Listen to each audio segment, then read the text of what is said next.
Do I, 50 men, allow family that kicked me out at 18 back into my life? Wife 48F thinks I should. I never imagined I would find myself sharing my story on Reddit, but here I am, seeking some external opinions on a situation that has me feeling quite conflicted. Let me take you back to where it all began. I'm a twin, and when I was born, I faced some health challenges that required me to stay in the hospital longer than usual. This early struggle led to developmental and emotional issues, including dyslexia and anger management difficulties. I can't say for certain that these issues were the reason, but I often felt like a burden to my family. While they weren't overtly abusive, the neglect I experienced was significant. For instance, on our birthdays, I would ask for something, only to see my brother receive it instead. One year I wanted a small boombox, a popular item in the 80s, but my brother got it.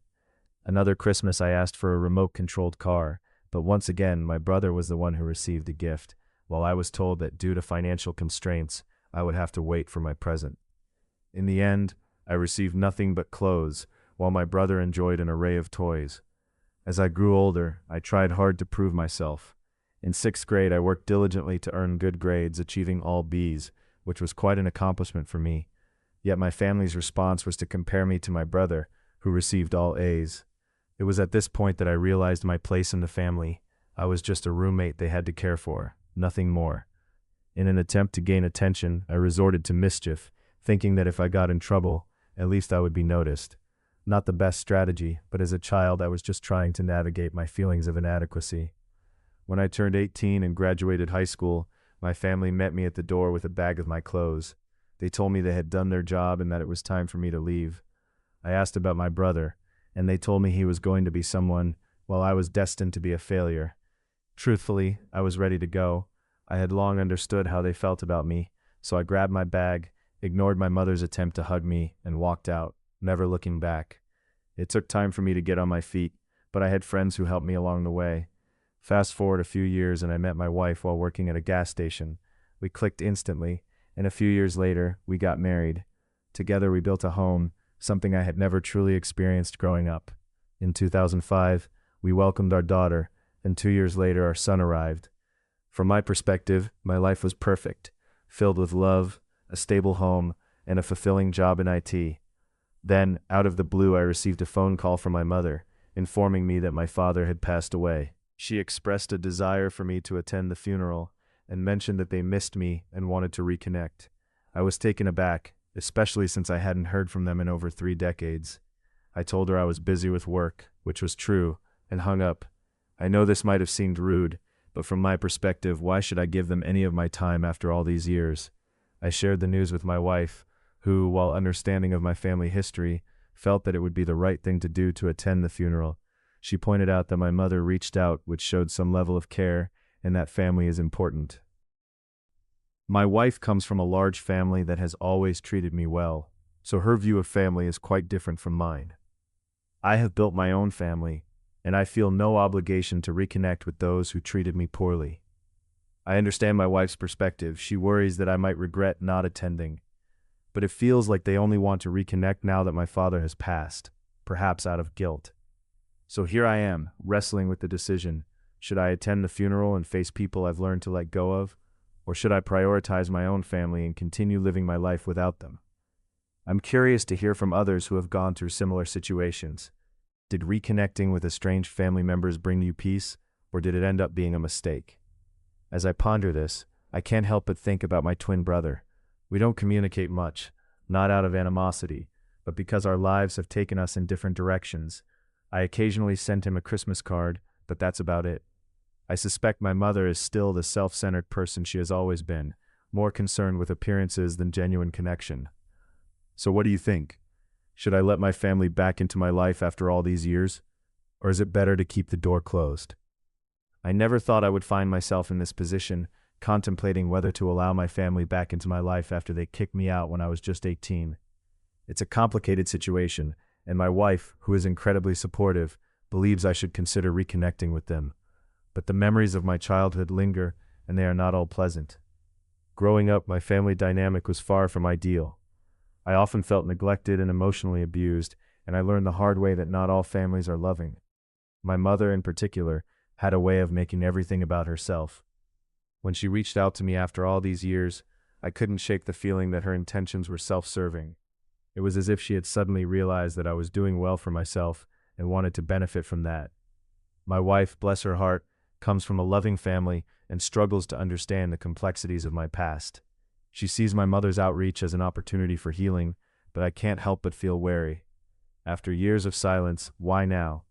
It feels like a classic case of someone wanting something after ignoring you for decades. As I reflected on my childhood, I remembered the times I was made to feel like an outsider.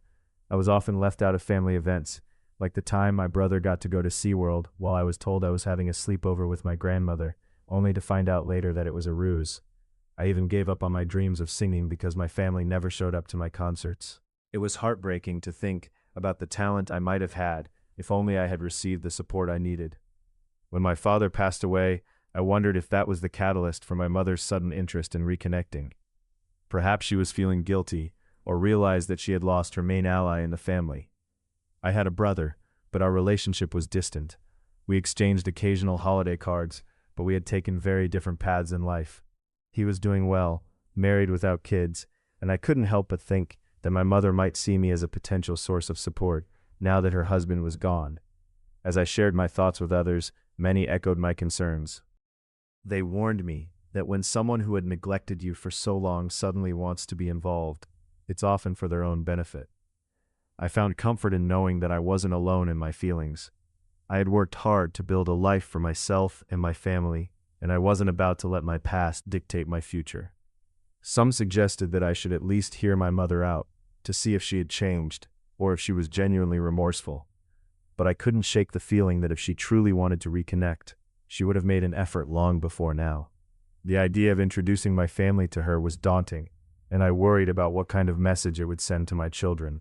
In the end, I knew I had to prioritize my own well-being and that of my family. My wife's love and support meant the world to me, and I didn't want to jeopardize that by reopening old wounds. I decided that I needed to be cautious. If my mother truly wanted to reconnect, she would have to prove it to me, and I would not be quick to forgive. As I navigated this emotional landscape, I realized that I had come a long way from the hurt child I once was. I had built a loving family of my own, and I was determined to protect that at all costs. The journey of healing is ongoing, and while I may never fully understand my mother's motivations, I knew that I had the power to choose who I allowed into my life. I never thought I would find myself in a situation like this, but here I am, reflecting on a past that has shaped who I am today. At 18, I was kicked out by my family, and for the last 32 years, I've lived my life without them. Recently, my wife suggested that maybe it was time to reconnect. She believed that family is important, and perhaps I should consider letting them back into my life. After reading countless comments on my initial post, I decided to sit down with her and go through the feedback together.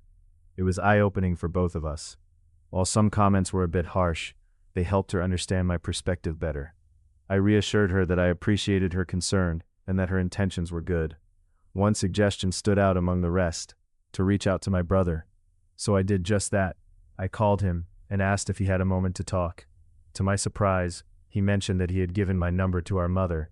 He thought it would be better for her to inform me about our father's passing rather than him doing it. I couldn't help but feel a mix of emotions. Why would I want to hear from someone who had cut me out of their life for so long? During our conversation, I learned that my mother had claimed I could come back home, but only if I paid rent.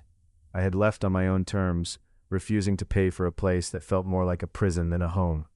It was clear to me that her narrative had always been about making herself look good. And I was just the scapegoat in her story. Despite the years apart, my brother and I managed to have a decent conversation. We agreed to try and reconnect, even if it meant just sending birthday cards instead of the deep sibling bond we once had. I appreciated that he wasn't trying to defend our mother. He understood my feelings. Then I asked him why our mother wanted to reconnect and why she was so eager to have me at the funeral. It turns out that they had spent their lives trying to keep up appearances, living beyond their means. Now, with my father gone, she was left with little more than a small trailer and a meager income. She had heard about my success and was hoping to rekindle our relationship, likely with an agenda in mind. I realized that her intentions were not genuine. She wanted to see me not out of love, but because she was in a desperate situation. I made it clear to my brother that I would not be attending the funeral. I had mourned the loss of that relationship long ago, and my father's passing felt no different than that of a stranger. I had worked hard to build a life for myself, and I wasn't willing to let my mother's toxicity back into my world.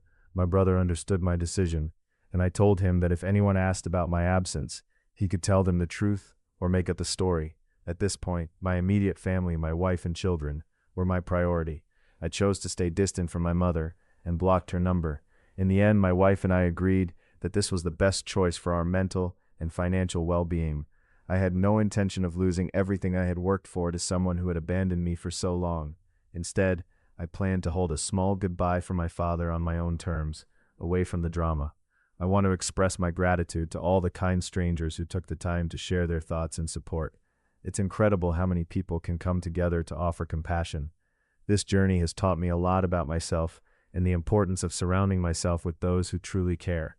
Thank you for being part of this chapter in my life.